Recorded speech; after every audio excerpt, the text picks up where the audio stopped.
De hecho, nos quisimos conectar antes, justamente para aprovechar este tiempo, y yo creo que a partir de la próxima semana nos vamos a conectar siempre a las 10:15, que es como la hora habitual en que nosotros tendríamos seminario. Solamente que cuando son seminarios presenciales, se les da un tiempo para que ustedes trabajen por su cuenta, obviamente nosotros respondiendo dudas en la sala y ese tipo de cosas, y luego vemos los ejercicios en la pizarra.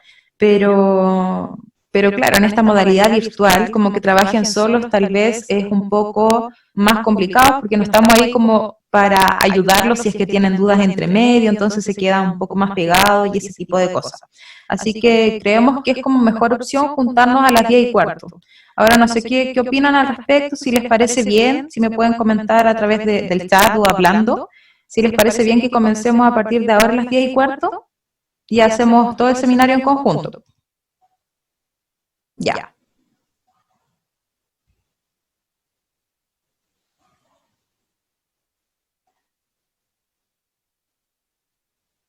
Ya, la mayoría dice que sí, y por ahí se están odiando algunos, no sé qué pasa, pero ya no voy a leer esas conversaciones, así que comencemos con la clase, chiquillos. Obviamente esto va a quedar grabado para que tengan cómo ingresar. Antes de comenzar con la clase misma, quiero mostrarles dónde estoy dejando las clases, para que sea más fácil.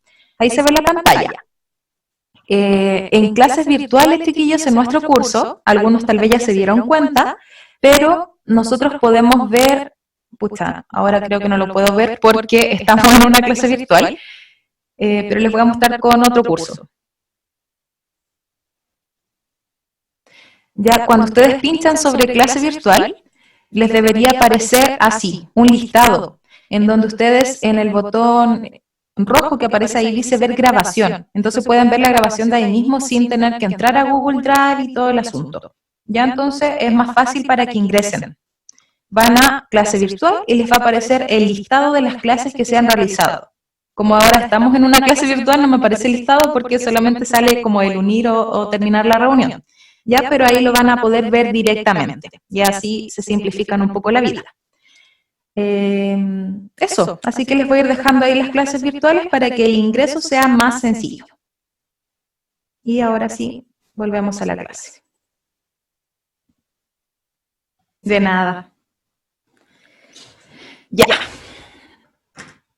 Sin más preámbulo, entonces, comencemos. En este seminario, chiquillos, vamos a trabajar con funciones polinómicas de orden superior, función racional y álgebra de funciones, basado más que nada en... Sí, voy a grabar. Ahí sí. Basado más que nada en las funciones compuestas, ¿ya? Por ahí Yanko dice...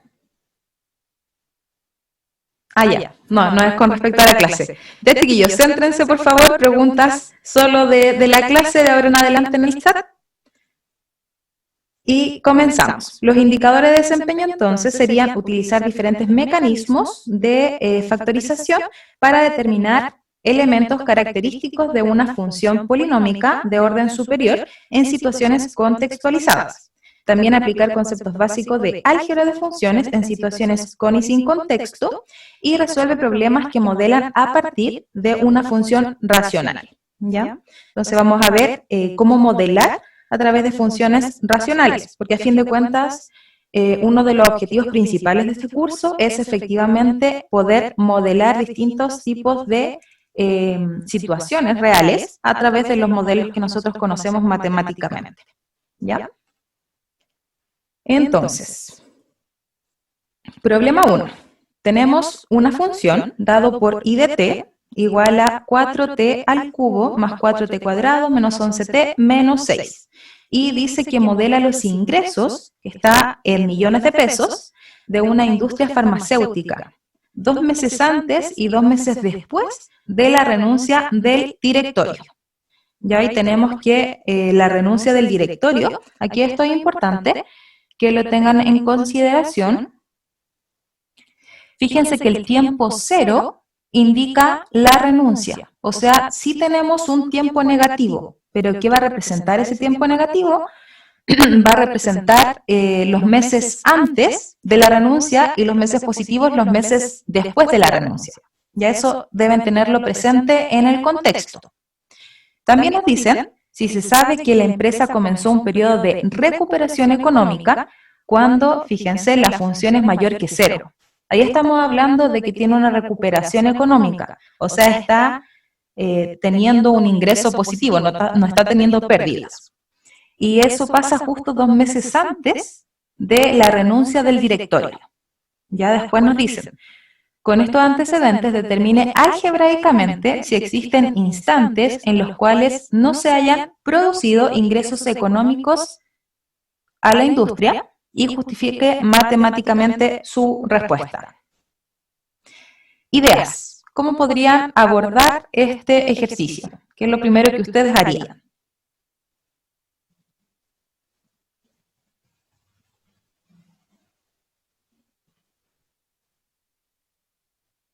Variables. Ya, perfecto. ¿Qué variables tenemos aquí involucradas? Diego por ahí levantó la mano. Dígame, Diego. Profe, podríamos ocupar la esta de Euclides, el teorema de Euclides, ¿no? Para sacar los factores. Sí, sí, podemos hacerlo, por supuesto, porque como es un polinomio, podemos conocer los factores. ¿Y qué obtenemos con los factores? Pero el problema es que no me están dando como un factor para poder dividirlo, ¿no? Ya, entonces por eso es importante tener claro primero las variables. Sí. Y ver qué necesitamos realmente, porque tal vez sí podemos encontrar algún factor que divida, pero ¿qué es lo que necesitamos? Sí, ¿verdad? ¿Cuáles serían las variables aquí involucradas?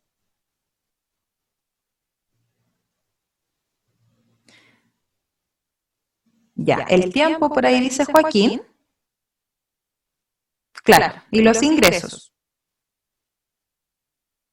Recuerden a la unidad de medida, o sea, perdón, a la variable ponerle la unidad de medida siempre, ya para que esté más completo el ejercicio. Entonces, por un lado tenemos el tiempo T, que es tiempo medido ¿en qué? En meses.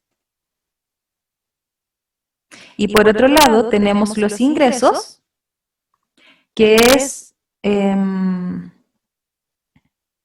ingresos en millones de pesos. Ya por ahí tenemos algunas variables. Por ahí están comentando que ver qué ocurre en T igual a menos 2, T0 y T2. Ya, ¿por qué esos valores, Patricio? ¿Por qué menos 2, 0 y 2?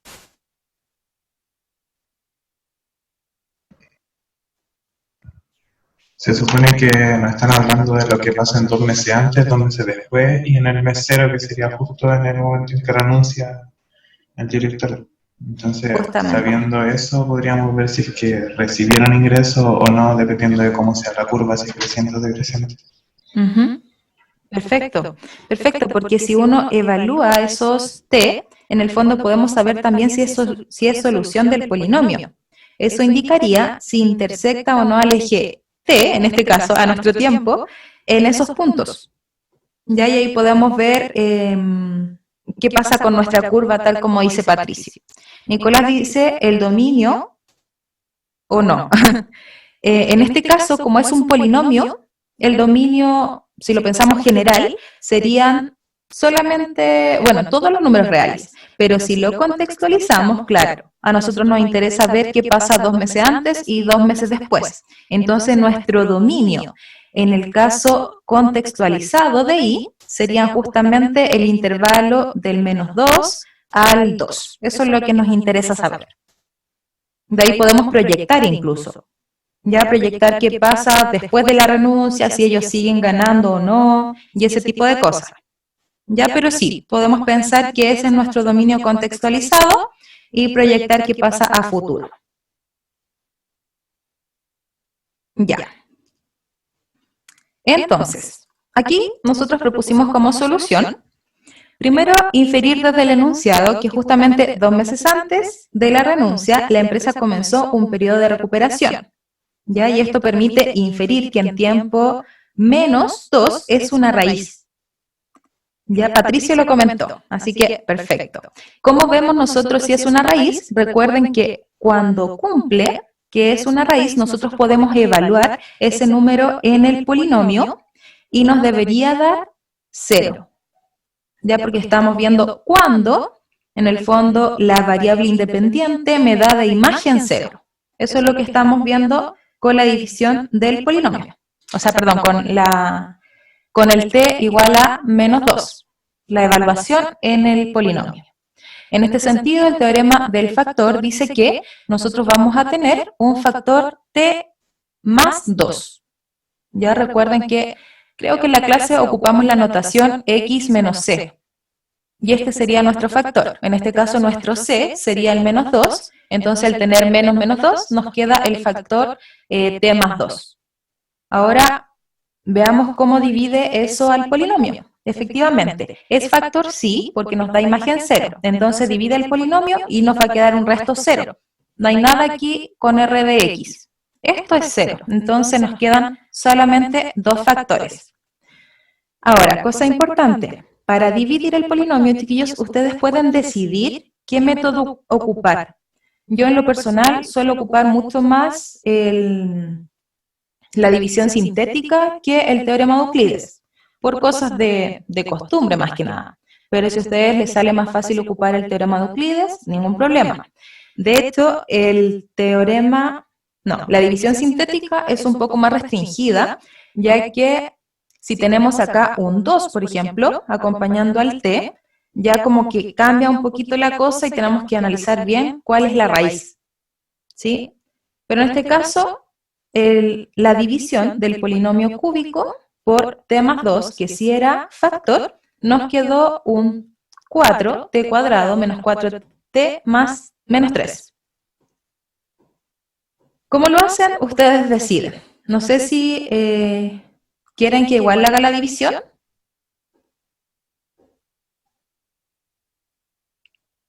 Ya, yo lo voy a hacer por división sintética. Entonces, yo tomo los factores del polinomio original, que en este caso era 4, menos 11, menos 6. ¿Ya? Porque de hecho están ordenados, grado 3, grado 2, grado 1 y grado 0. Entonces, 4, menos 11 y menos 6. ¿Qué nos queda?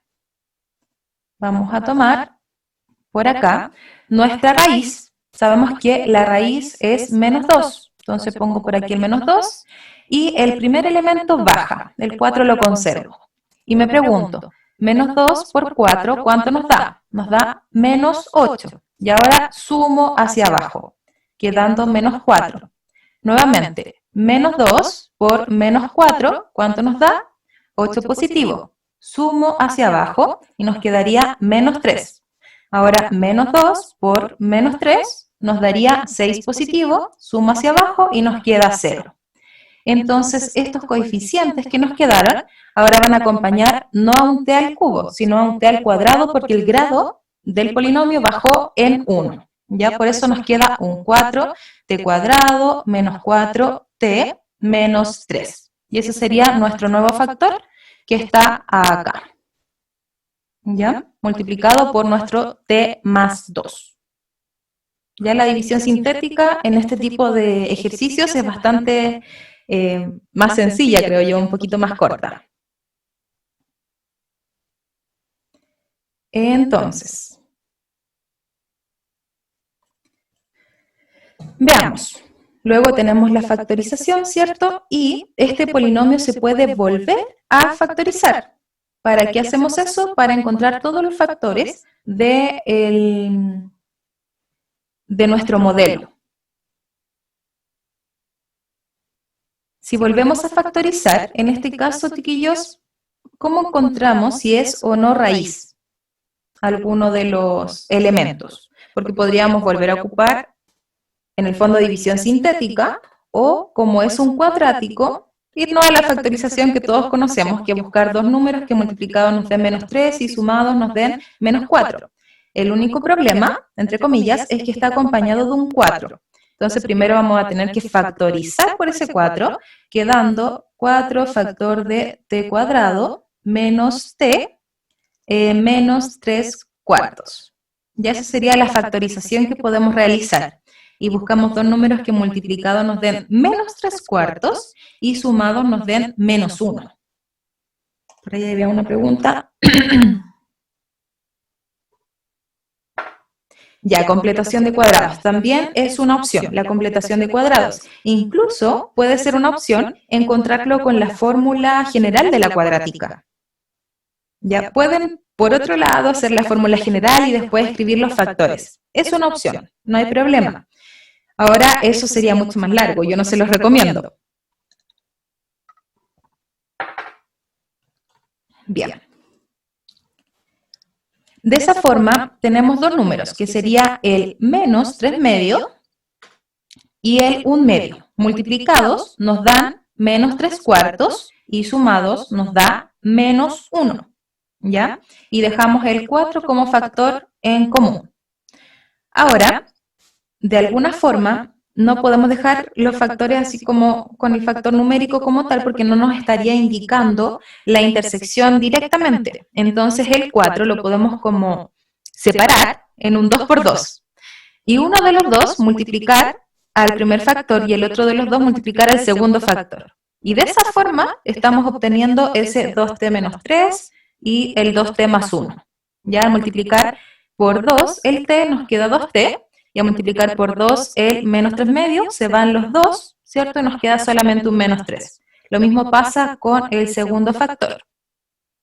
Y con esto lo que obtenemos son las intersecciones de nuestro modelo con el eje X. O sea, en este caso con el eje T. ¿Ya? Hasta ahí. ¿Todo bien?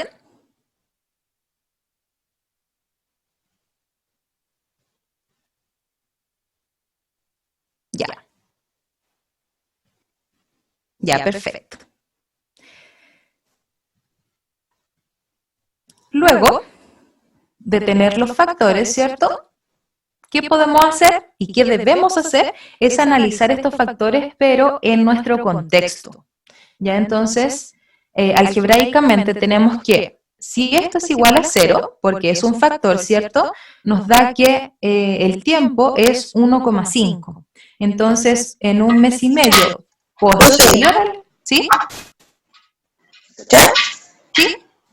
Normalmente funciona con el tiempo de la división sintética, que si acaso lo podría explicar de nuevo. Ah, división sintética. Sí, no entendieron. Ya, pero eso es parte de la clase de la semana pasada. Así que ahora estamos como aplicando la división sintética. Les recomiendo, chiquillos, que vuelvan a ver la clase de división de polinomios. Ya en ese caso, para que vean cómo se realiza la división sintética. Ahora la estamos aplicando para un ejercicio de contexto. Ya, si nos queda tiempo al finalizar la clase, podemos ver otro ejemplo de la división sintética. Así que paciencia, Diego y Joaquín.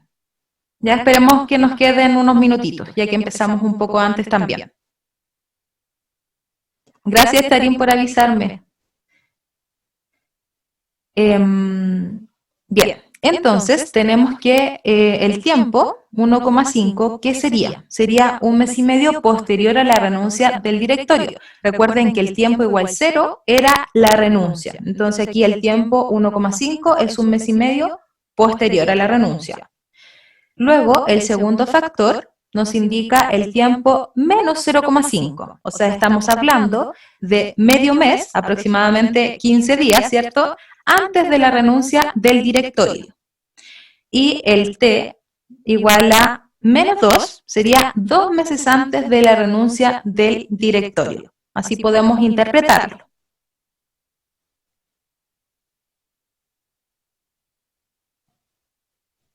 Gracias, Tarín, por la disposición. Ya, ahí están. Ahí les está escribiendo en el chat por si acaso tienen dudas con respecto a la división sintética. Y ahora voy a volver a la pregunta. ¿Qué nos pedían? con estos antecedentes determine algebraicamente si existen instantes en los cuales no se hayan producido ingresos económicos a la industria, claro, y tenemos que justificar. ¿Qué pasa cuando hay intersecciones con el eje X? ¿Qué está pasando? La curva lo podemos pensar en forma gráfica. Supongamos que esta curva tenía una forma, de hecho tiene una forma, pasa por el -2, pasa por el menos 0,5, pasa también por el 1,5, por ahí. Entonces, la curva va sí o sí cortar en esos valores. A nuestro eje T. Entonces, si pasa por ahí, quiere decir que si iba, por ejemplo, subiendo, llegó a un máximo, bajó, y después esto representa en el fondo un IDT positivo, o sea, tienen ganancia, pero cuando ya sobrepasa el eje T y está bajando, quiere decir que están obteniendo una pérdida. ¿Sí? Está perdiendo la empresa. Después puede repuntar en el fondo y en el 1,5 vuelven a subir. Ya lo que nos interesaba a nosotros analizar era del -2 al 2. Entonces podemos interpretarlo también de esa forma. Ahora, como estamos trabajando con esta modalidad a distancia, yo les recomiendo, chiquillos, que traten de descargar el GeoGebra tanto en su celular como en su computadora, donde sea que estén trabajando, porque les ayuda muchísimo a analizar gráficamente. O sea, nosotros estamos súper conscientes de que ustedes van a utilizar esas herramientas y esperamos que sí lo hagan para que analicen qué está pasando. En este caso vamos a tener la curva positiva, o sea, una ganancia. Y la curva negativa bajo el eje T indica que tenemos una pérdida, porque la función es negativa. Dígame, Yanko. Hola, profe, ¿cómo está? Bien, ¿y usted? Aquí estamos también, un poquito con sueño. Profesora, ¿cómo esto lo llevo a gráfico en GeoGebra? Que realmente no se usa muy bien esa app. Ah, ya. Lo que pasa es que ustedes tienen que ingresar la función y ahí les grafica directamente. Se los voy a mostrar. Por favor. Ya. Bueno, yo ya lo tenía graficado de antes, pero vamos a suponer que no existe la curva. ¿Están viendo GeoGebra, cierto?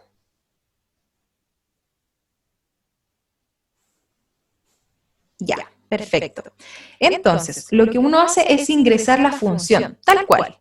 Tenemos en este caso la función 4x elevado a 3 más 4x elevado a 2 menos 11x menos 6 y directamente les grafica la curva. Entonces uno ya puede analizar qué significa nuestra curva en este contexto. Significa un ingreso. Entonces si la curva está sobre el eje T, o sobre el eje X en el fondo, en este caso, significa un ingreso positivo. Y si está bajo el eje, significa una pérdida para la empresa. Entonces, en este caso, como a nosotros nos interesa analizar entre el X igual a 2 y el X igual a -2, yo ahí estoy limitando en el fondo lo que voy a mirar de la curva, nos interesa qué pasó solo entre esos meses, ¿ya? Donde X0 se veía la renuncia del directorio. Entonces, el directorio no sabemos qué pasó antes del -2, no nos interesa para el tema del análisis, pero sabemos que justo en el 2 empezó a tener un ingreso positivo y iba ganando. Después llegó a un valor máximo de lo que ganaron y siguió ganando, pero a una tasa menor. Empezó a ganar cada vez menos, hasta que llegó un momento que cambió de signo nuestra curva, y quiere decir que empezaron a tener pérdidas. De aquí en adelante, de ese punto en adelante, empezaron a tener pérdidas. Entonces, si seguimos nosotros analizando en el tiempo, vamos avanzando en el tiempo, pérdida, pérdida, y aquí renuncia el directorio, justo en el -6. Luego renunció, me imagino que puede otro directorio tomar el cargo, ¿cierto? Y siguen teniendo pérdidas hasta que llegaron a un valor mínimo. Y en ese momento ya empezaron a repuntar. Tenían pérdidas, pero eran menores, cada vez menores las pérdidas. Y llegó un momento en el que ya se estabilizaron y empezaron nuevamente a ganar. Y eso ocurrió, en este caso, desde el mes y medio de la renuncia del directorio hasta, nos interesa, ese punto. Ya hasta los 2 meses seguían repuntando. Entonces, seguía ganando la empresa. Parece que una buena decisión la renuncia del directorio. Ya de esa forma podríamos como vincular lo que es el gráfico con el contexto que estamos trabajando. ¿Sí? Alison, cuénteme. Buenos días, profe. Buenos días. Profe, yo quería saber cómo suponieron, así que cuando, en el tiempo del -2, antes de que renunciara al directorio, 2 meses antes, las ganancias eran igual a 0. Porque quizás podrían ser positivas o tenían pérdidas, entonces, ¿cómo llegaron a esa suposición? No sé. Ya, claro, siempre que estemos sobre el eje X, quiere decir que la empresa está como sin pérdida y sin ganancia. Podríamos interpretarlo incluso como que está solamente con lo que le puso, no sé, el inversionista, por ejemplo. Entiendo. ¿Ya? ¿Sí? Entonces aquí no tiene ni pérdidas ni ganancias. Justo a los -2 meses, en el fondo 2 meses antes que renunciaran, ellos, bueno, antes sí podemos ver que la curva iba teniendo pérdidas, cada vez menos pérdidas, hasta que se estabilizaron en los 2 meses antes de la renuncia. Y aquí empezaron a ganar, a tener ganancias. Ya entonces, justo el mes donde intersecta nuestro eje X, no podemos interpretarlo como pérdida o ganancia. Por tanto, sí, lo vamos a considerar como que tiene un ingreso fijo, que ellos no están ganando ni perdiendo, se sobreviven con lo que tienen, por defecto, digamos. Sí, no sé si se entiende la idea. Sí, pero yo me pregunto así como a partir del enunciado, porque... Claro, con el gráfico es fácil, pero a partir del enunciado no especificaba si tenían, lo único que dice es que tenía una recuperación económica cuando IDT es mayor a 0, pero cuando estamos menos 2 meses antes de que el directorio renunciara, no nos dice cómo la situación de la empresa. Ah, ya, sí, eso, sí, creo que ya le entendí la suposición, pero no sé cómo la dedujeron, por así decirlo, a partir de... Sí, aquí deberían ocupar, para tener un análisis un poco más profundo, el análisis de signos de la función. Entonces ahí podemos tener claramente los intervalos en los que los ingresos son positivos y son negativos. Se los voy a escribir algebraicamente para que vean la otra opción, que no es solamente con el gráfico. ¿Ya? Veamos, compartir esto. Entonces, efectivamente, nosotros ya sabemos que tenemos los factores. Voy a escribir los factores.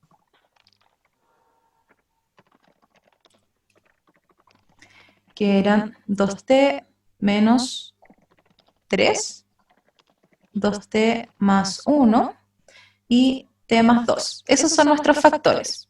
Entonces, nosotros conocemos otro tipo de herramientas, que es analizar los signos de la función. Por un lado tenemos el infinito, el otro factor que nos dio es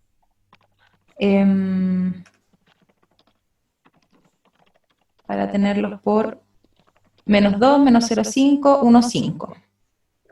Entonces tenemos el -2, el -0,5 y la otra intersección está en el 1,5. Esas son nuestras intersecciones en el fondo de la función con el eje X. Entonces analizamos los signos, ¿ya? Y tomamos cualquier valor que esté entre esos intervalos. Entonces, por ejemplo, acá podemos tomar, no sé, -3. Tomamos -3, acá podemos tomar el -1, acá podemos tomar el 0, está entre ese intervalo, y acá podemos tomar el 2. Ya yo tomo cualquier valor que esté como cercano y que sea fácil de reemplazar.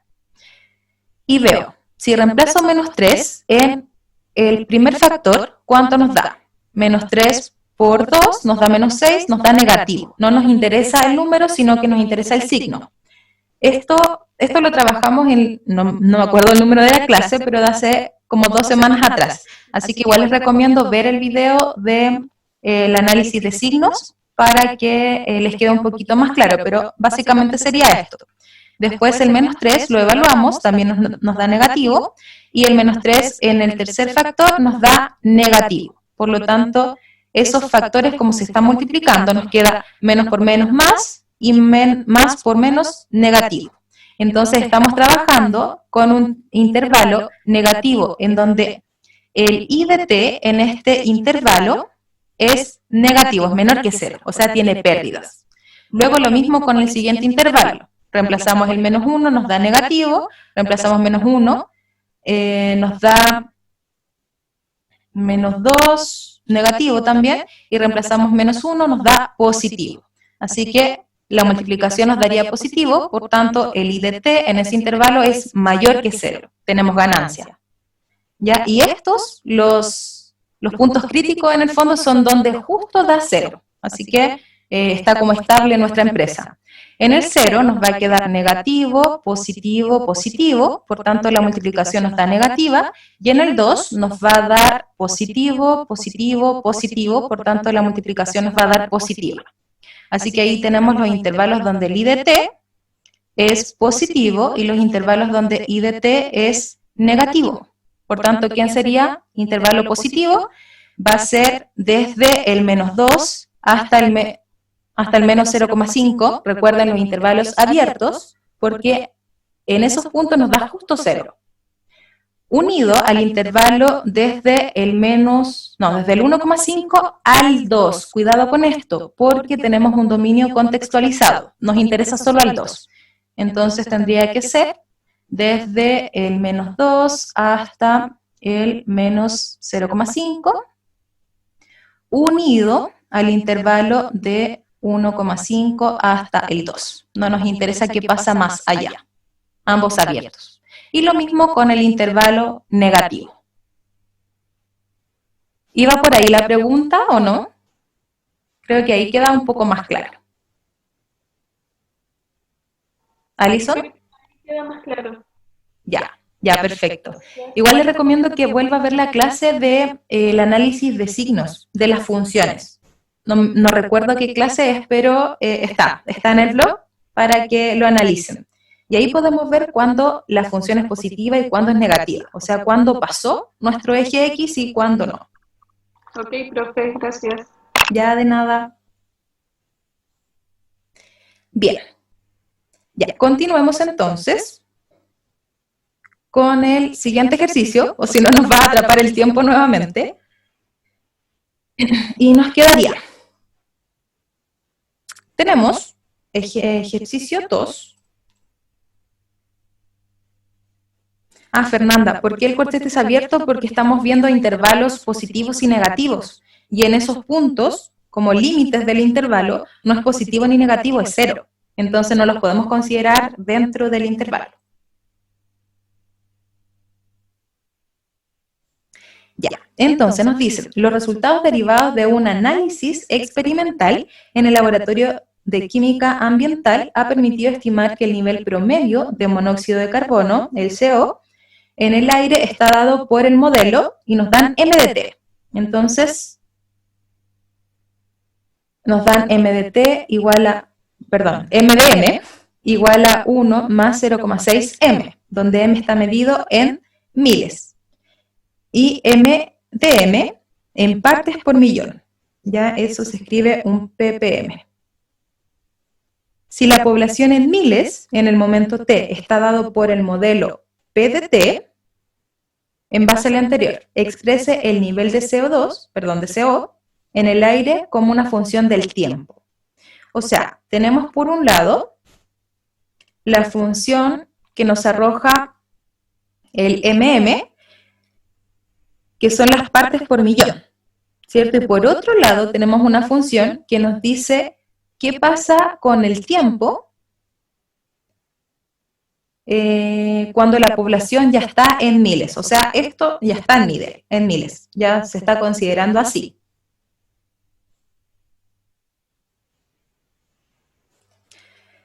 Ideas, ¿cómo podemos tomar este ejercicio? ¿Cómo lo podemos plantear? ¿Cómo podemos encontrar una función que relacione el tiempo con el nivel de CO?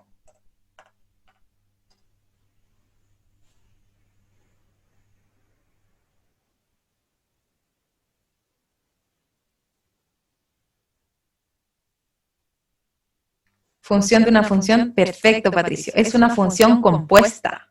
Tenemos que calcular justamente qué pasa con m de p de t. ¿Ya? La función de una función. Y por otro lado, después vamos a tener que calcular qué pasa con el nivel de CO en el tiempo igual a 5. O sea, a los 5, el t está medido en... no nos dicen la unidad medida de t. Ya, pero una medida de tiempo. Puede ser meses, no lo sabemos en este contexto, creo. No, en el momento t. Ya es el instante t. Entonces, efectivamente, calculamos primero que todo la función de la función, o sea, la función compuesta. Vamos a evaluar como m, ¿cierto? Va a ser ahora nuestro p de t. ¿Quién era m en esta función?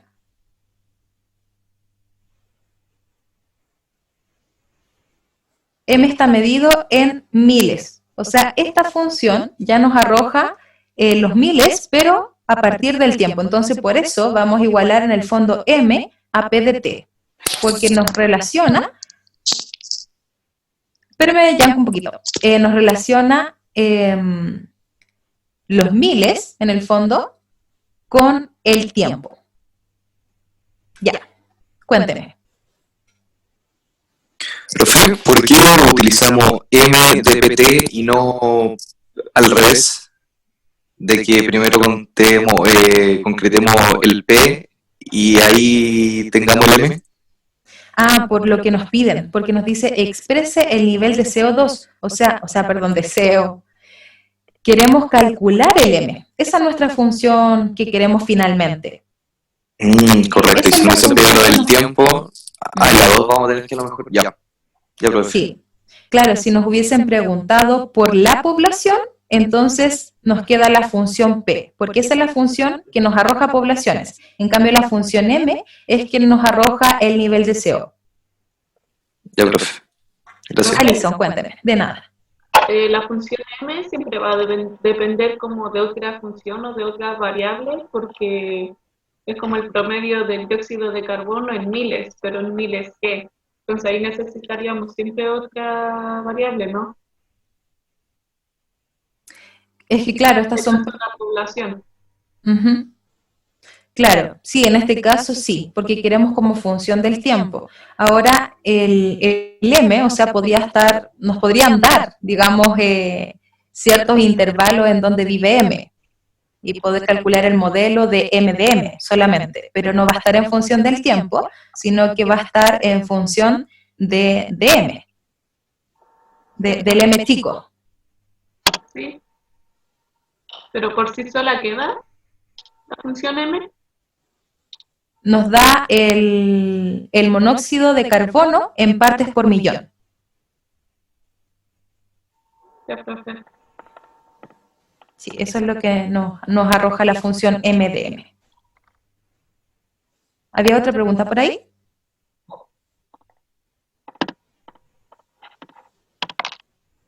¿No? Parece que no.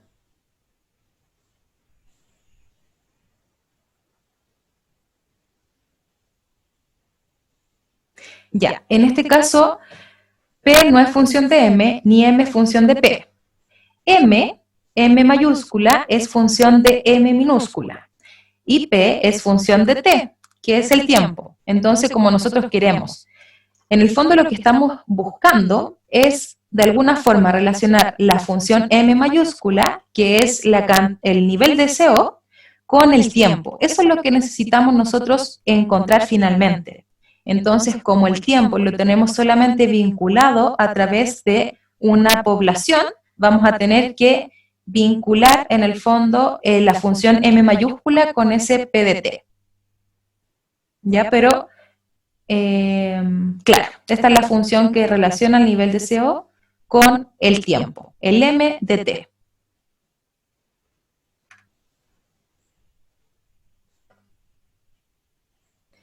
Entonces,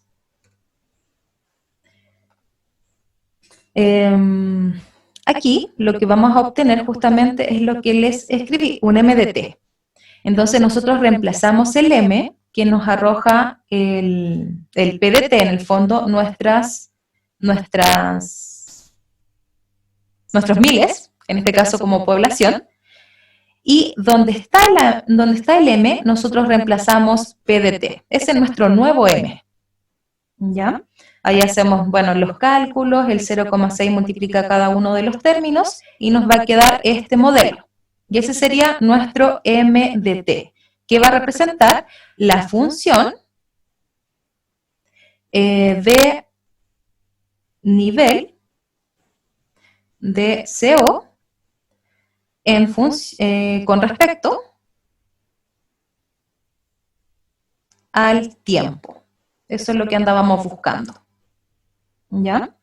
Y después nos piden calcular el nivel de CO para un instante igual a 5. Entonces, por eso necesitamos primero encontrar la función del M de T, para luego reemplazar el T igual a 5. ¿Ya? La otra opción es que primero ustedes calculen cuánto es P de 5. Luego el resultado lo evalúan porque lo que les va a arrojar es el M minúscula. Y eso lo evalúan en M de M. Ya esa es otra opción. Exacto, como dice Patricio, también es válido. Ahora, como en el A se pedía encontrar la función, ustedes pudieran haber encontrado el B de esa forma, pero el A tienen que dejarlo como la función compuesta. Entonces no lo hubiesen podido responder de esta forma. El cálculo tiene que ser el mismo sí. Ya, entonces ahora sí evaluamos el 5 en el tiempo y nos va a arrojar justamente esta función evaluada en 5 que nos da aproximadamente, creo, no sé si es un valor exacto, 333,25 partes por millón. Benja, ¿qué parte no entendió? Que igual es como que tiene varias partes del ejercicio.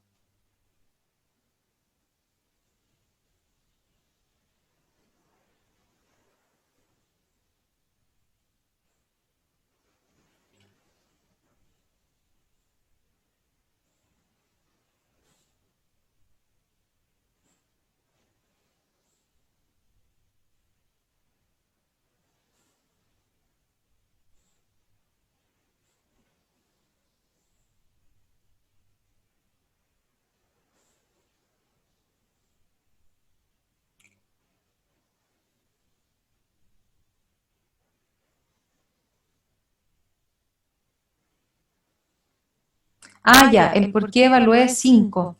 Es por lo que nos pedían. Se los voy a volver a mostrar.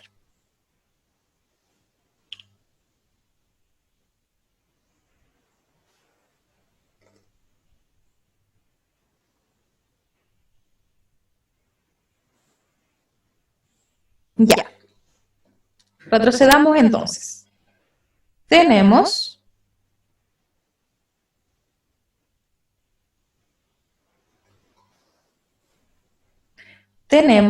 la función que nosotros encontramos, que fue la función compuesta en el fondo, el M de P de T, que es lo que nos arroja finalmente.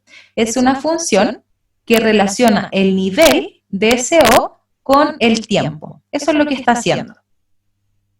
¿ya? En el tiempo t que nosotros evaluemos en la función p, nos va a arrojar un p de t, pero la función finalmente va a depender solamente de t, entonces lo podemos como reescribir como una función del tiempo, ¿ya? Eso por un lado.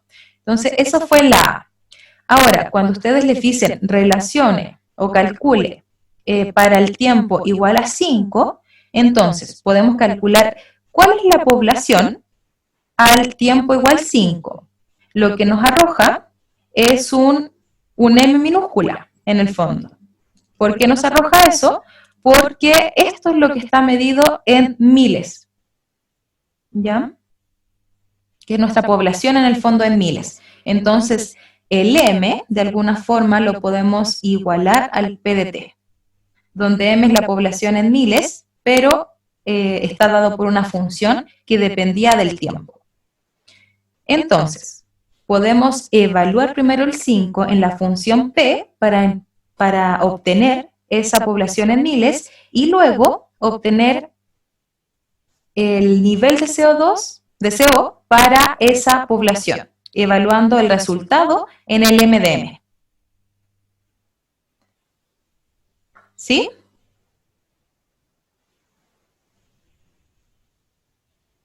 Claro, entonces por eso les decía yo que tienen dos caminos.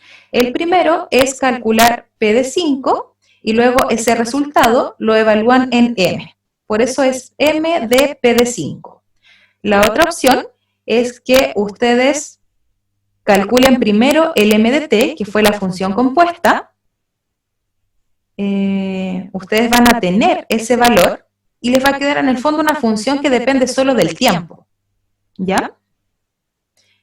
Y evalúan el tiempo en la función resultante. Esas son como dos formas de trabajar el ejercicio, pero en este caso, hacerlo de la primera forma que está escrita aquí, no les convenía mucho porque en el A ya se pedía la función compuesta, ya lo iban a tener. Entonces, ¿para qué volver, como retroceder y hacerlo de esa forma? Pero tienen las dos opciones, ¿ya?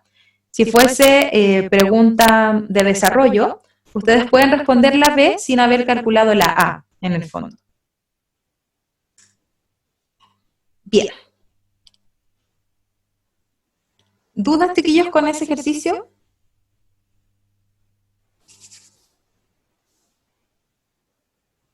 Ya, súper. Entonces pasamos al ejemplo 3, que espero que alcancemos a hacer todo.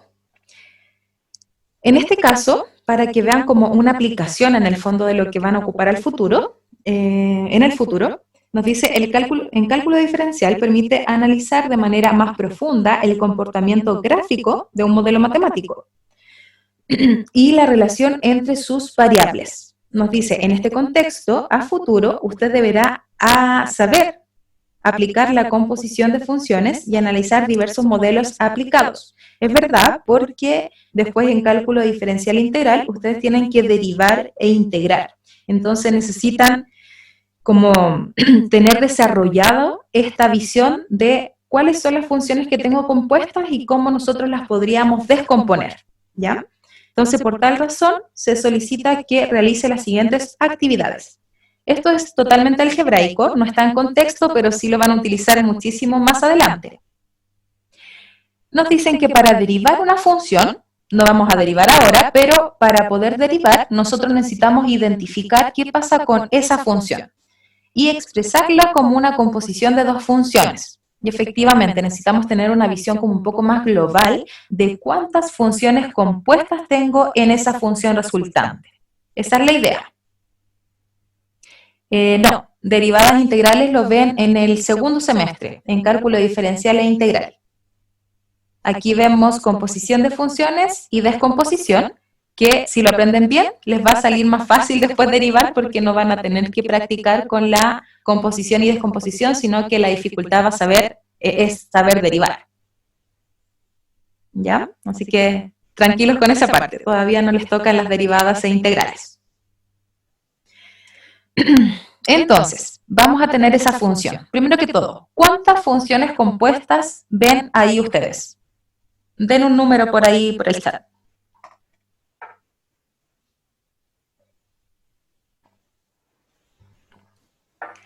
Ya. 3, 3. ¿Alguna otra alternativa?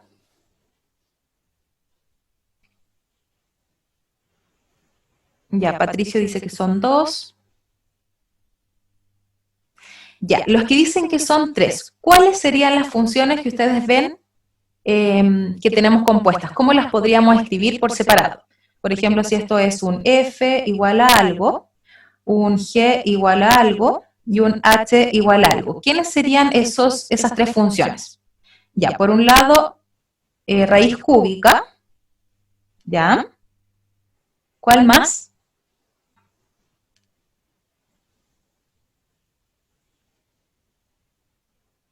Bueno, en este caso son t, deberían ser todos t.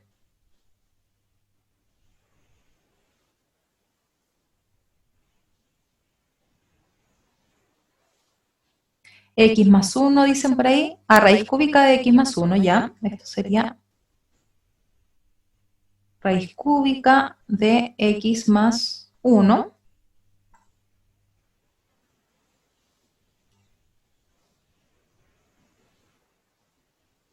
que sería en el fondo t más 1. ¿Y cuál es la tercera que ven?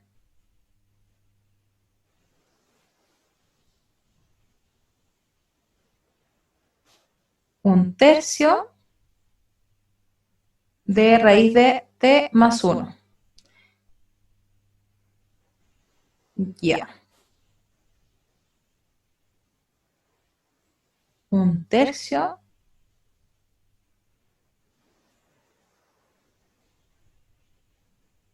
Uno partido en t, dicen por ahí.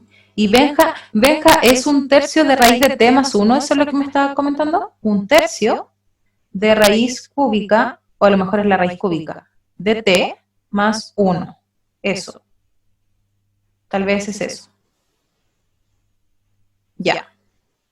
Por ahí Yanko decía otra función, que era 1 partido en t. Ya, ahí tenemos como varias opciones. Yo en realidad los veo y veo 2 funciones.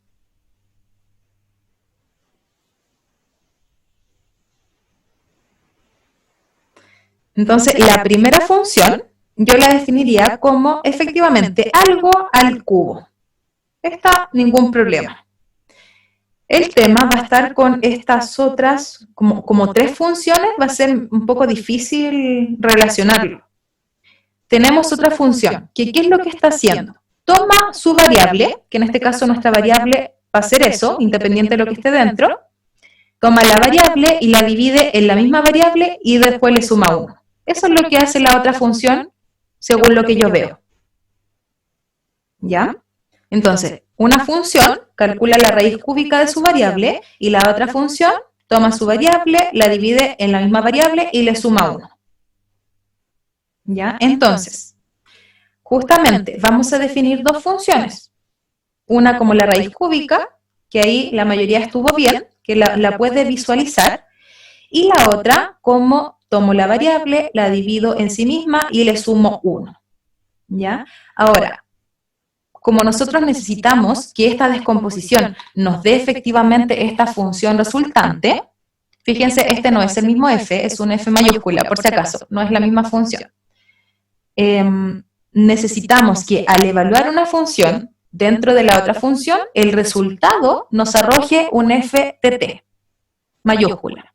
Entonces, si nosotros calculamos por un lado f o g, recuerden que eso es lo mismo que f de g de t. ¿Qué nos quedaría? Nos quedaría f de ¿quién? De g de t, pero g de t vale raíz cúbica de t. Ahora nuestra nueva variable es todo eso. ¿Ya? Todo esto es mi variable. Entonces eso yo lo reemplazo acá y acá. Y por eso nos queda raíz cúbica de t dividido en raíz cúbica de t, y a eso le sumo 1. Y ahí nos quedó efectivamente la expresión que nosotros necesitamos. O sea, esto efectivamente sí es nuestro f mayúscula de t. Pero ¿qué pasa si uno las compone al revés? Si por X motivo ustedes pueden distinguir las funciones, pero la compusieron como G o F de T.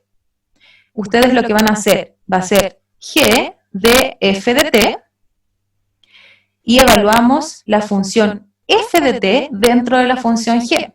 Ahora, ¿quién es F de T? Es T partido en T más 1. Y ahora, ¿qué hace la función G con su variable? Toma su variable y le calcula la raíz cúbica. Entonces, al calcularlo de esa forma, nos quedaría la raíz cúbica de la variable.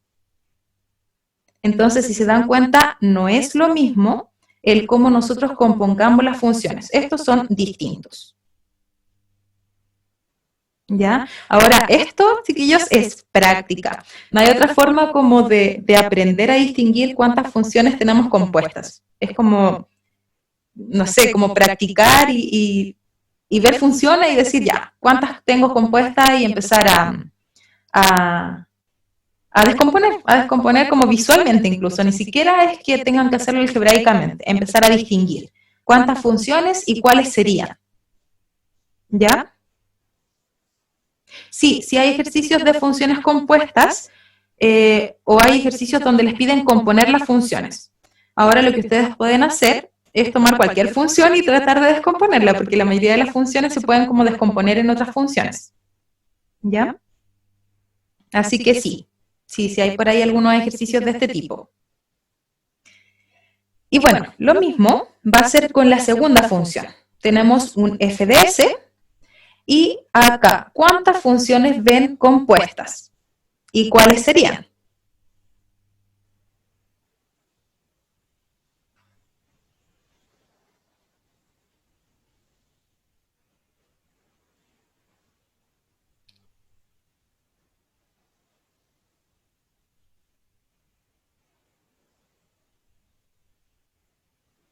Ya, Maximiliano dice 3, Alison 3, ahí con duda, ambos con signo de interrogación. Ya, ¿cuáles serían las funciones? ¿Cómo las podrían definir? Pongámosle cualquier nombre a la función y después vemos cómo componerlas. Ya, una dice x cuadrado, que en el fondo en este caso sería s cuadrado, ¿ya? ¿Cuál otra función podríamos tener?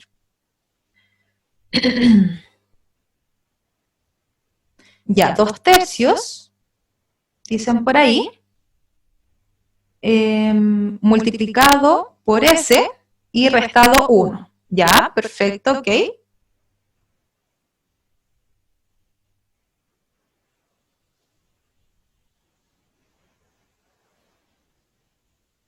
Por ahí dice S partido en S más 1.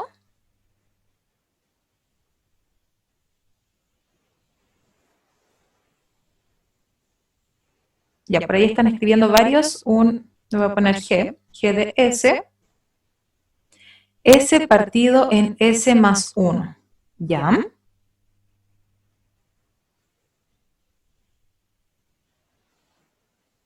Profe, ¿Sí? según yo, falta la función de la raíz cuadrada, ¿no? De la raíz cuadrada, ¿ya? ¿Cómo la pondría usted?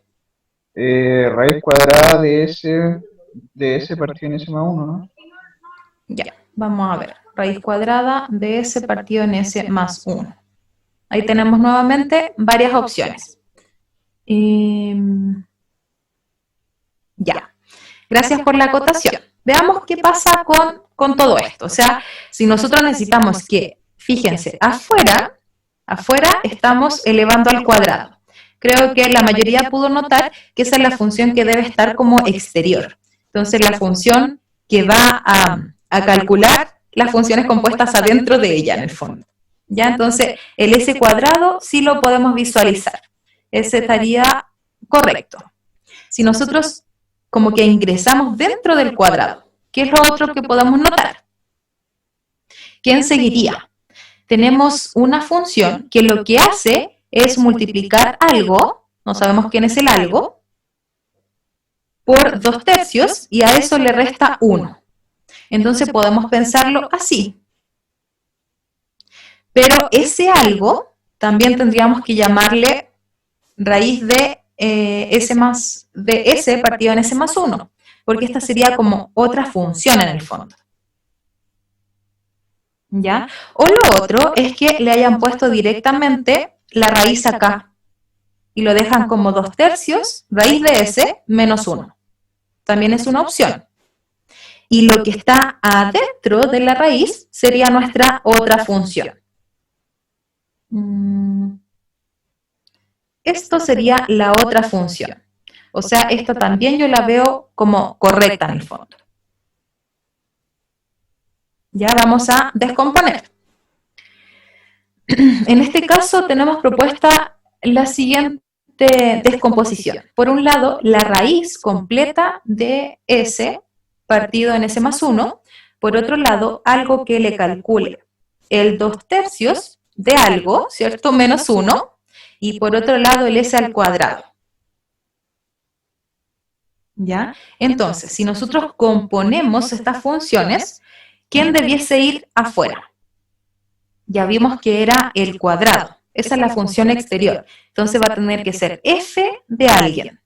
¿Quién es la función que sigue si nosotros lo descomponemos de esta forma? Tendría que ser el h. El h, yo veo que debiese ser el g, porque si ponemos primero el h, quiere decir que esto lo vamos a evaluar. Claro, como que esta es nuestra función más interior en el fondo. Como la última que necesitamos evaluar. Así que debiese ser el g. Y ahí adentro del g vamos a evaluar el h. ¿Sí? Entonces, reemplazando nos quedaría f de g de h de s. ¿Quién sería h de s? Es toda nuestra raíz. Luego, ¿qué hace la función g con su variable? La multiplica por 2/3, o sea, vamos a tener 2/3 de la variable que tiene g adentro, y la conservamos tal cual, no se complique más de la cuenta, esta es la variable, y a eso le restamos 1. Y luego, ¿qué hace la función f con su variable, que ahora es toda esa? Le calcula el cuadrado. Entonces, por eso nos queda toda esa función al cuadrado. Ahora, una cosa importante, chiquillos, es que no todas las funciones tienen una única descomposición, porque también podríamos pensar en plantearlas de otra forma y que nos dé el mismo resultado. Por ahí me decían en esta parte, tomarlo, o sea, yo decía tomarlo con la raíz directo. También puede ser, y ahí aparecería nuestra función s partido en s más 1. Ya les voy a plantear la otra opción, que es poniendo, si nosotros planteamos un h de s como s partido en s más 1, y la g de s la hubiésemos planteado como 2/3 raíz de s menos 1, y la g la hubiésemos, o sea, la f la hubiésemos planteado igual, llegamos a la misma composición. Ya, entonces, no es que una forma esté más correcta que la otra. En este caso, lo importante es que ustedes al verificar, al calcular la composición, lleguen a la función original, en el fondo, a la que nosotros queremos verificar, que era esa, la función f mayúscula. Ya en este caso también sería válido. De hecho, lo resolvemos y nos quedaría, si resolvemos con esto, nos queda también f de g de h.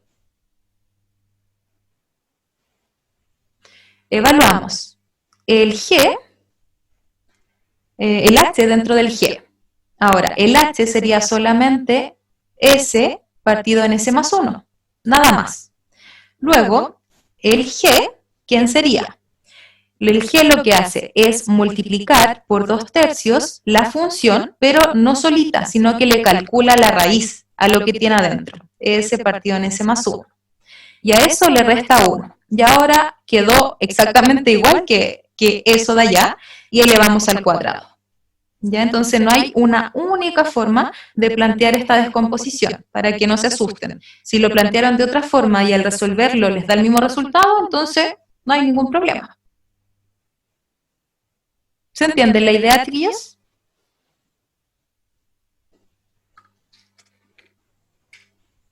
¿Ya? Así que aquí sí que no les puedo recomendar algunos tips, porque es solamente haciendo como varios ejercicios de descomposición. No veo otra forma. Ya. Y finalmente tenemos el último ejercicio que espero lo alcancemos a ver bien. Voy a tratar de avanzar rapidito y que nos centremos en la parte más interpretativa, más que en la parte como de matemática misma.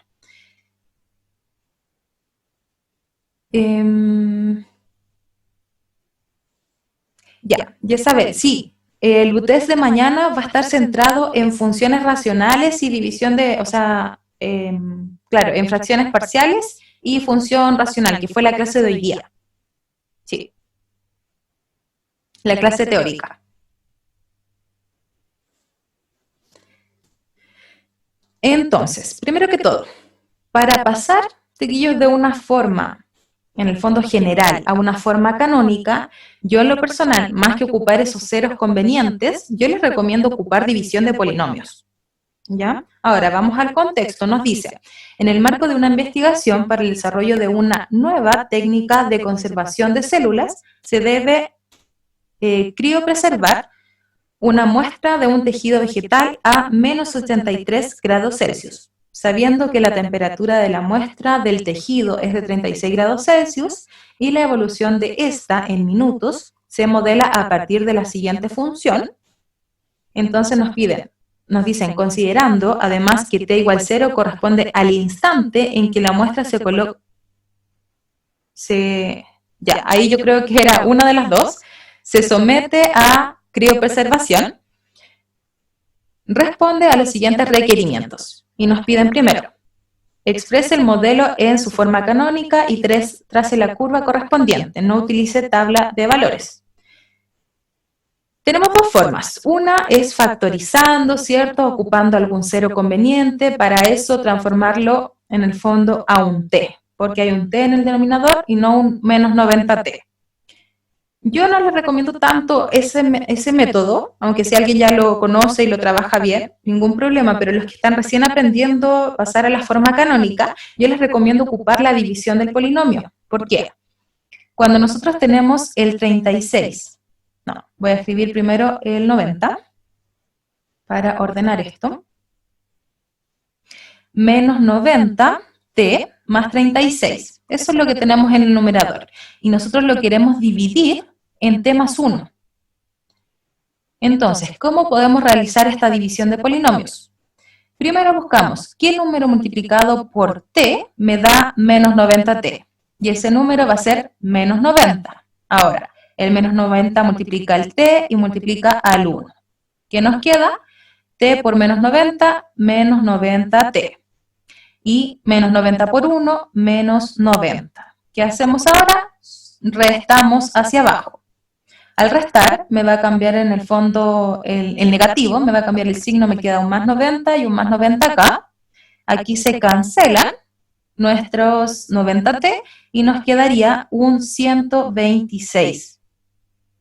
Entonces, volviendo un poco a la clase de división de polinomios, aquí ven una utilidad de la división de polinomios, podemos reescribir esta división, ¿de qué forma? De el resto de la división, que era 126, dividido en el divisor más el cociente, que en este caso, bueno, sería menos 90.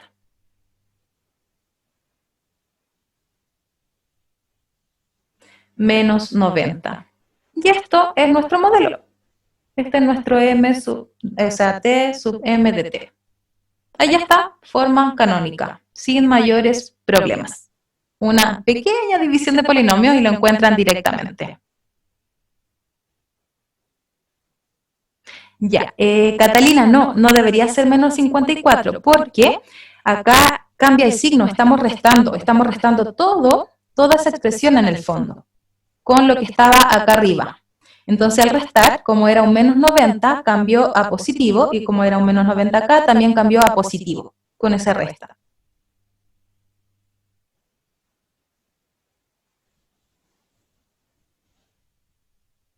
Ya entonces ahí ya tenemos listo, forma canónica, perfecto. Y la forma canónica nos ayuda a nosotros a poder trazar la curva. ¿Por qué? Porque acá tenemos el H y el K. Entonces con el H y el K encontramos las asíntotas. Ya recuerden que el H nos indica la asíntota vertical y el K, que en este caso sería el menos 90, nos indica la asíntota horizontal. Por lo tanto, vamos a tener, lo voy a anotar aquí como chiquitito, pero después igual tenemos el gráfico. Asíntota vertical. ¿Quién es el H acá? Antes de... El H sería menos 1. Recuerden que la forma canónica es X menos H. Entonces, si tenemos un más 1, es porque teníamos un T menos 1. ¿Ya? Entonces, H sería menos 1. Y el K sería menos 90. Entonces, las asíntotas, ¿dónde nos van a quedar? Una asíntota vertical en menos 1 y una asíntota horizontal en menos 90. O sea, por acá abajo va a estar nuestro menos 90, ¿cierto? En la intersección, y esas van a ser nuestras asíntotas. Y ahora, obviamente ese no es el gráfico que corresponde, pero es una idea. Tenemos entonces nuestras constantes en el fondo del modelo. 126, el valor de A, H igual a menos 1, por el menos que yo les comentaba, y el K menos 90. Entonces, teniendo esa forma canónica, ya podemos graficar nuestro modelo, en donde efectivamente acá hay una asíntota. Ya eso nunca lo va a tocar, ni en el infinito, ¿cierto? Y otra asíntota que es vertical en el menos 1. Por ahí va a estar la asíntota, en el fondo en el menos 1. Ahora se los voy a mostrar rápidamente también en el GeoGebra, para que vean cómo ustedes lo pueden graficar. Vamos a olvidar esto. Y lo que queremos graficar es 126 dividido en X más 1. Y a eso le vamos a sumar, no, le vamos a restar 90.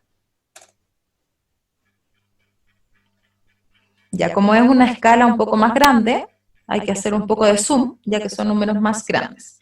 Y efectivamente, yo voy a graficar las ecuaciones de las asíntotas. El X igual a menos 1 y el Y igual a menos 90. Nuestro H y nuestro K. Y ahí también lo podemos visualizar. Efectivamente son las asíntotas. ¿Ya? Ahora, estamos trabajando en un contexto particular. Entonces, ¿cuál es el dominio de nuestra función contextualizada?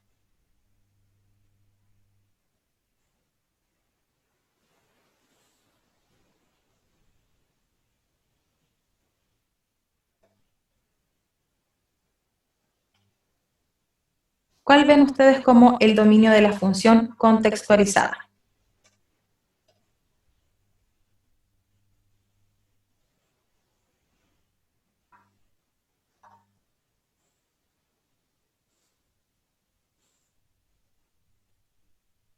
Volvamos al contexto.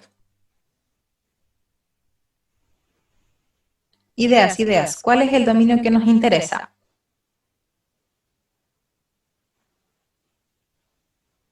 Ya, el R menos el menos 1, efectivamente es el dominio de la función sin contexto. Pero en este contexto, ¿qué significa nuestro T? Porque la función depende de T.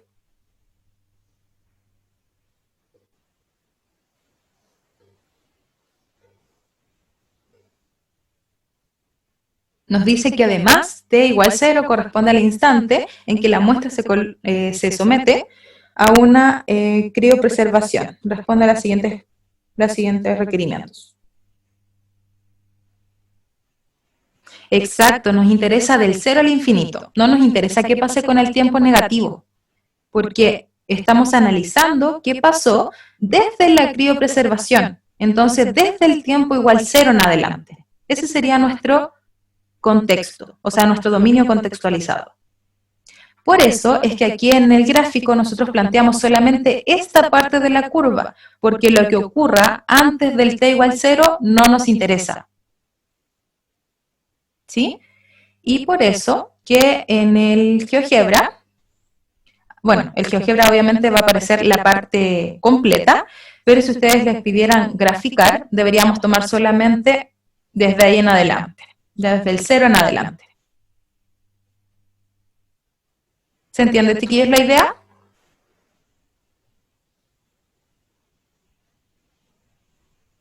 Ya.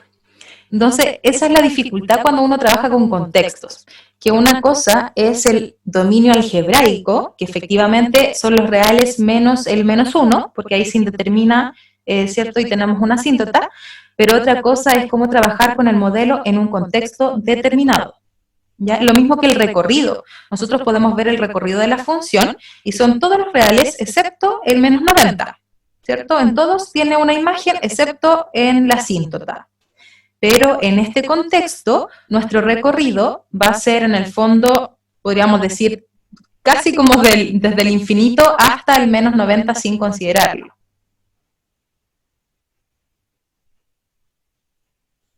Porque lo que está indicando nuestro recorrido, que nos arroja, es un T sub m, que es la temperatura. La temperatura puede ser positiva o negativa, entonces sí podemos tomar los valores negativos, no hay ningún problema.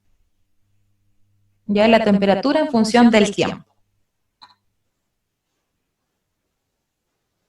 Veamos.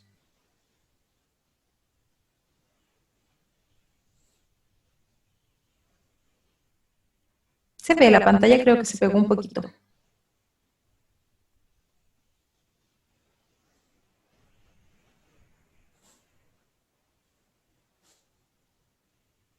Ya. Entonces ahí tenemos la gráfica que nos interesa, ¿cierto? Y después nos dicen, para determinar la temperatura del tejido vegetal a los 5 minutos, porque nos preguntaban en la pregunta B, señale a partir de un procedimiento algebraico la temperatura que tendrá la muestra de tejido vegetal a los 5 minutos de haber ingresado al congelador. Ya entonces, si queremos nosotros encontrar esta temperatura, deberíamos evaluar nuestra función, ¿cierto?, en t igual a 5, directamente. No hay más que eso.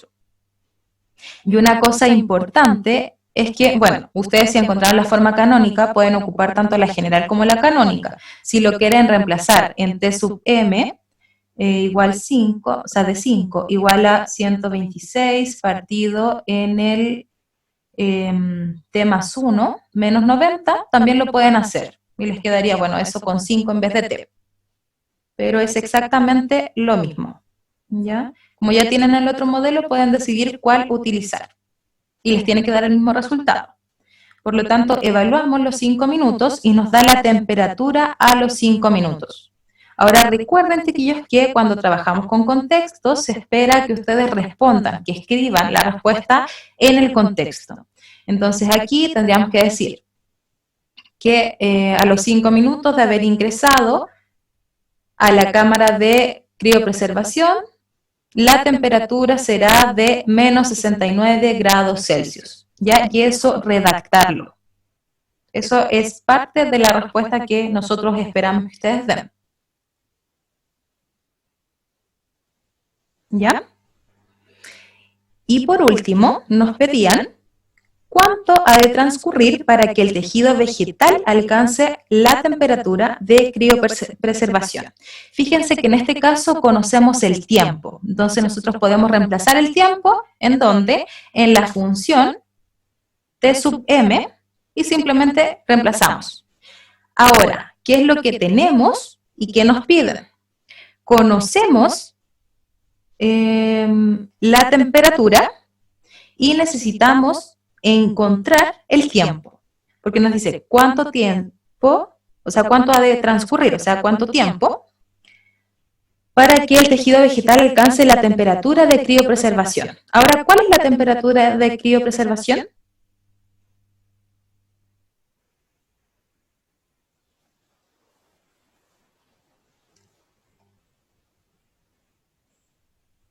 Ya, con signo incluido, ¿cierto? Es importante cuando analizamos considerar los signos.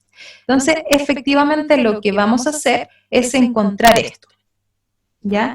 Si ustedes se fijan, acá lo evaluaron al final. Ustedes lo pueden evaluar desde el principio, no hay ningún problema. Aquí lo evaluaron recién acá, pero es exactamente lo mismo. O sea, nuestra alternativa sería igualar la temperatura, porque es lo que conocemos, o sea, menos 83, igual ¿a quién? A 36 menos 90t partido en t más 1. Y trabajar de una forma más sencilla, ¿cierto? Aquí tenemos el inverso, un inverso multiplicativo, y nos quedaría menos 83 por t más 1, igual a 36 menos 90t. Y bueno, vamos reemplazando, ¿cierto? Y trabajando todo lo que se pueda algebraicamente, y vamos a llegar exactamente al mismo resultado con el t, que es nuestro tiempo despejado. En cambio, ¿qué se hizo en este caso? Se trabajó para cualquier temperatura, o sea, estamos encontrando el tiempo para una temperatura X, cualquiera. Si no conozco la temperatura y me piden encontrar la función tiempo en función de la temperatura, en el fondo sería algo así. También lo podemos pensar como la función inversa de la temperatura. ¿Ya? O sea, el t sub m a la menos 1 de t también va a estar dado por esa función. ¿Sí? Entonces acá es más genérico. Encontramos el tiempo en función de la temperatura y después evaluamos esa temperatura en nuestra función.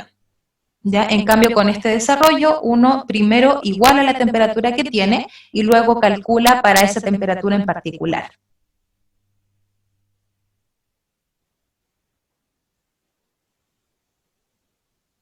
Sí creo que hay un error de signos. Veamos. Claro, aquí nos va a dar el menos menos, nos da positivo, ¿cierto? 83. Y acá también nos da positivo. Sí, imposible que nos dé negativo. Sí es positivo, hay un error de signos, chiquillos. Sí, gracias por la aclaración. ¿Ya? ¿No les da menos 17? Vamos a ver.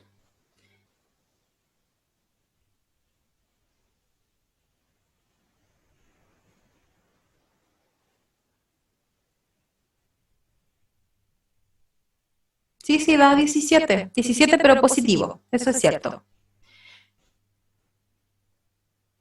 Ya, perfecto. Entonces, lo que me interesa aquí dejarles claro es que efectivamente lo que encontramos trabajando de esta forma que está escrito en el desarrollo, es la función que relaciona el tiempo en función, perdón la letra, pero con este lápiz no queda muy bien, de la temperatura. Entonces lo que nosotros encontramos es que podemos ingresar cualquier temperatura a la función tiempo en el fondo y vamos a encontrar qué tiempo había para tal temperatura. Por eso también lo podemos pensar como la función inversa del tiempo, o sea, de la temperatura. ¿Ya? Cualquiera de los dos. A mí me gusta igual este método para encontrar la general. Así tienen la función para cualquier temperatura que les pidan. En cambio, si lo hacemos por este método, van a tener que evaluar siempre, o sea, volver a igualar la temperatura que les pidan. No tienen una función genérica. Entonces tendrían que hacer el desarrollo si les piden, por ejemplo, 3 temperaturas, o sea, no, el tiempo para 3 temperaturas tendríamos que igualar a ese valor, después la segunda temperatura, la tercera temperatura y hacer el desarrollo algebraico de cada uno. En cambio, si lo hacemos de esta forma, tenemos la función para cualquier temperatura. Ya esa es la idea. ¿Dudas, chiquillos? chiquillas.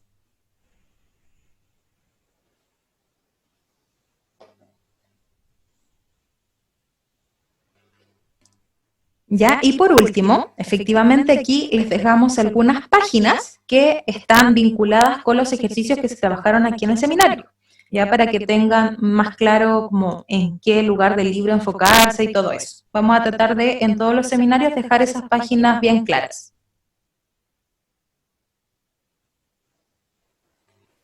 Ya, y si no hay más dudas, entonces concluiríamos para que se tomen su break y se puedan ir a la clase de química. Creo que es la primera vez que terminamos como bien en la hora. Así que a partir de la próxima semana nos vamos a juntar a las 10:15 para trabajar el seminario en manera conjunta.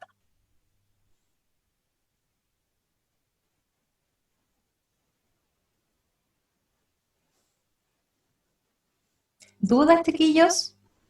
¿Alguna acotación?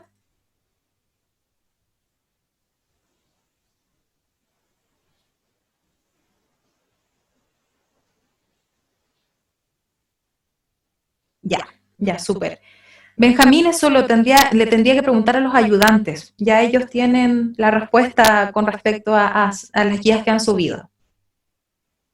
Ya, le puede preguntar a cualquier ayudante de la sección, le manda un correíto y ahí le responden. Yanko, dígame. Profe, felicitaciones, súper bueno este nuevo método que utilizamos de ir resolviéndolo paso a paso y en conjunto. Mucho mejor. ¿Sí? Ah, qué Sí, bueno. espectacular. Qué bueno. Sí, estamos tratando de hacer los cambios como bajo la marcha, pero que sea más útil para ustedes. Sí, no, a mí me gustó bastante. Profesora, ahí estaría la posibilidad de, antes de iniciar la clase, subir el seminario porque para tenerlo impreso y ahí estar anotando los cálculos y todo el tema. Sí, lo voy a conversar con el equipo y yo creo que sí, no va a haber problema. Y bueno. Sí. Ya, genial, porque así fin aprovechamos tenemos mejor el recreo. tiempo. Sí, ya está, chiquillos, cuídense y disfruten su mini recreo.